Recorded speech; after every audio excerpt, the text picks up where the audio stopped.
നമസ്കാരം. Raf talk ഫുട്ബോളിലേക്ക് എവർക്കും സ്വാഗതം. യുവേഫ ചാമ്പ്യൻസ് ലീഗിൻ്റെ പ്ലേ ഓഫ് ആദ്യപാദ മത്സരങ്ങൾ ഇന്നലെ കഴിഞ്ഞല്ലോ. ഇന്ന് ആർക്കാണ് പ്ലെയർ ഓഫ് ദി വീക്ക് പുരസ്കാരം ലഭിക്കുക എന്നതിൻ്റെ നോമിനേഷൻ ലിസ്റ്റ് പുറത്തു വന്നിരുന്നു. വോട്ടിംഗ് ഉണ്ടായിരുന്നു. നമ്മളത് നേരത്തെ വീഡിയോ ചെയ്തിരുന്നു. ഇപ്പോൾ ആർക്കാണ് പ്ലെയർ ഓഫ് ദി വീക്ക് എന്നുള്ളത് ഒഫീഷ്യലി യുവേഫ അറിയിച്ചിട്ടുണ്ട്. വിനി ജൂനിയറും അതുപോലെ പാവ്ലിഡീസും ഇഗോർ പൈസാവോയും സെർഹോ ഗിറാസിയുമാണ് നോമിനേഷൻ ലിസ്റ്റിൽ ഉണ്ടായിരുന്നത്.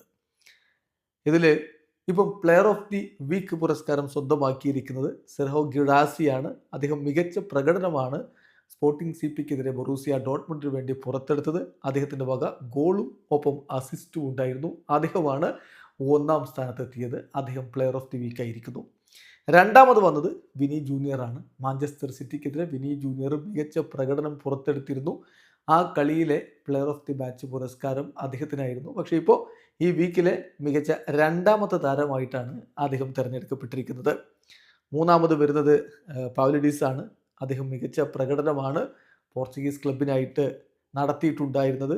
അദ്ദേഹത്തിൻ്റെ ഗോളിൻ്റെ ബലത്തിലാണ് അവർ മൊണോക്കയെ പരാജയപ്പെടുത്തിയിരുന്നത്. ബെൻഫിക്കയുടെ വിജയ ഗോൾ അദ്ദേഹത്തിൻ്റെ വകയാണ് വന്നത്. പിന്നെ ഫെനൂർത്തിൻ്റെ താരം ഇഗോർ പൈസാവോ AC മിലാനെ അവർ പരാജയപ്പെടുത്തുമ്പോൾ അദ്ദേഹത്തിൻ്റെ ഗോളാണ് ടീമിനെ വിജയത്തിലേക്ക് കൊണ്ടുപോയത്. അദ്ദേഹം ഇപ്പോൾ 4ാം സ്ഥാനത്ത് വരുന്നു. So player of the match പുരസ്കാരത്തിൽ ഒന്നാമത് സെർഹോ ഗിറാസി, രണ്ടാമത് വിനി ജൂനിയർ, മൂന്നാമത് വാങ്കലേസ് പാവ്ലിഡീസ്, നാലാമത് ഇഗോർ പൈസാവോ. വീഡിയോ അവസാനിക്കുന്നു. ഫുട്ബോൾ ലോകത്തെ കൂടുതൽ വിശേഷങ്ങളുമായി റാഫ് ടോക്സ് വീഡിയോ എത്താം.